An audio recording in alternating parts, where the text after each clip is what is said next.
before I begin, Judge, I'd like to just briefly go over our contentions. Our first contention was that the roles should be dependent on the family. For example, it depends on the family whether they want to go towards a traditional marriage role or they want to go towards that equal partnership role.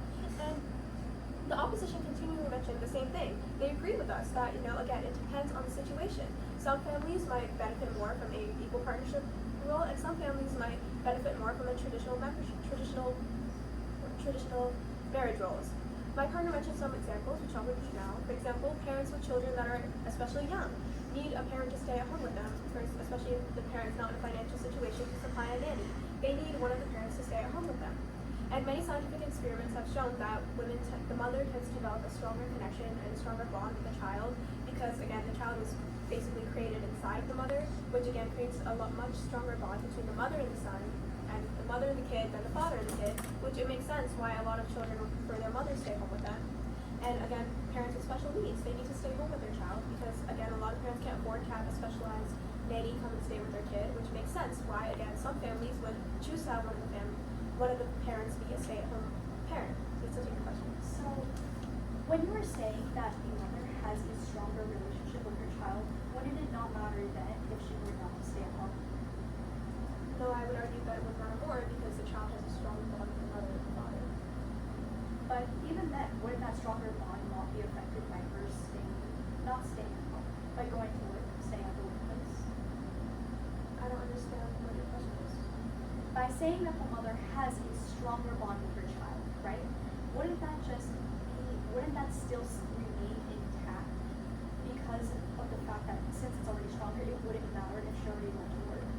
Well, the strength of the bond isn't really relevant. It's how the mother is benefiting the child and what's best for the child in that relationship that's relevant. Alright, thank you. And now I'll move on to my second contention. Traditional marriage roles can, again, result as equal partnerships. A lot of people, and especially in society, we write off things that stay-at-home moms do, like laundry or cooking, as a real job because it's a primarily women-focused environment. However, this is incredibly sexist, and you can see how it came from years and years of gender roles and seeing women's work as irrelevant, and we can see how society will write off these jobs. However, I would argue that they're equally as relevant. A dad who's going to work and getting the money for the family and supplying the money for the family is doing the same amount of work as a woman who's keeping the house clean, keeping the kids on top of their work, and keeping the kids healthy and strong to, again, have a strong family unit. And like I said before, it depends on the family to decide whether they want to go for that equal partnership or they want to lean towards more traditional roles. And again, this can be for a number of factors, such as women might not have a college education to again go out and seek that traditional partnership that most families would deem as equal partnership. Our third contention was that it's much easier for men to succeed in the workplace. The opponents questioned my partner and said, well, don't men get harassed in the workplace too? And while this can happen sometimes, I would argue that it's way more likely for women to get harassed in the workplace because of a multitude of issues. Society-rooted sexism, again, seeing women in the workplace is, again, they can deal with a lot of sexual harassment, other issues such as that. And like I said before, it's much easier for men to succeed in a workplace because, again, the wage gap, for every 75 cents a woman gets paid, a man gets paid $1.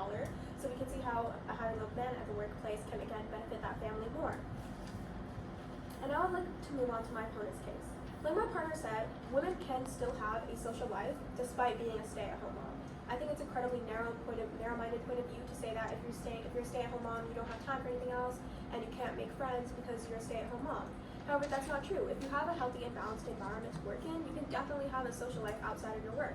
For example, men who go to work, they have a social life outside of their workplace, so why can't women? Stay-at-home moms that work at home can definitely have a social life outside of their workplace, which in this case would be their house. The opponents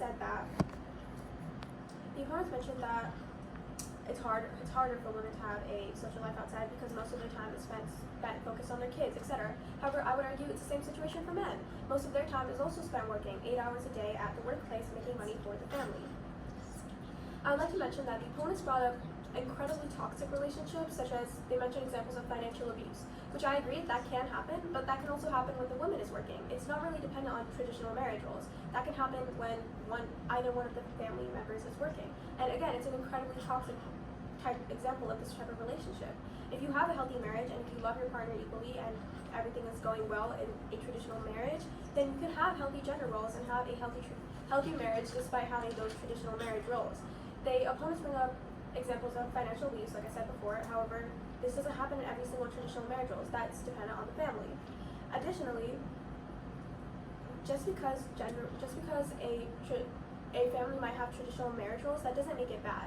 The opponents mentioned that traditional marriage roles are based off of gender roles that have been going on for years and years. However, that doesn't make it bad. Just because a woman wants to cook, that doesn't make her a anti-feminist woman who just doesn't want to do anything else and wants to stay at home. That's not true. A woman who wants to cook can simply want to cook because she enjoys cooking, or she enjoys baking, or she enjoys taking care of the family. And like I mentioned before, there can be many factors that lead to a woman wanting to stay at home. The opponents mentioned that a lot of these stay-at-home moms don't have an education because it's been built into them from a young age that they're not meant to go to work. However, I disagree. You can have an education and still choose to be a stay-at-home mom, and like my partner said, it depends on the situation. A lot of families might have women that choose to be stay-at-home moms, and you can still have an education and choose to be a stay-at-home mom because you want to be home for your kids, or whatever the situation might call for. Additionally, the opponents mentioned financial abuse and how when a woman leaves, they don't have any money and they have nothing to protect them. However, that's not true. There are many legal ways for a woman to be protected even if she's financially dependent on her partner, such as spousal support, where a partner is required to pay support for their partner if they're financially dependent. Prenups, divorce. There's so many ways for a woman to be protected in these type of marriages, and if it's a healthy relationship, there's no reason to be concerned for the women if it's a healthy relationship with no cases of financial abuse, etc. Additionally, the opponents questioned my partner and asked her, saying, "Oh, so you agree that a equal partnership is beneficial because an equal partnership is beneficial?" The opponents questioned my partner, saying, "So you agree that equal partnership is more beneficial because a partner would be required to continue to work even after, like a woman would be required to work even after her workplace?" However, I disagree because if a stay-at-home mom is going to office and working and expected to work when they come home, if they went with those traditional marriage roles in the first place, the women wouldn't be expected to go to work in the first place. So the amount of work that both of them are taking on would be equal. And like my partner mentioned, this happens a lot in equal partnership, where the woman will come home from work and still be expected to do those other chores and to take care of the children and do much more extra work than her partner. So you can see how, it's never really an equal partnership in a lot of these examples of equal partnership. And I would like to emphasize that the opponents themselves agree that traditional marriage roles or equal partnership, it depends on the situation. They stated several times that it depends on the situation, and some families might find it more valuable. And again, the opponent said that men can stay at home too. Why is it just women? However, we say yes, men can stay at home, which is why we said it depends on the situation. It's not every situation where an equal partnership will work, but however, it's also not every situation where traditional marriage roles will work. It really depends on the situation. And for these reasons, Judge, we strongly urge a vote in favor of litigation.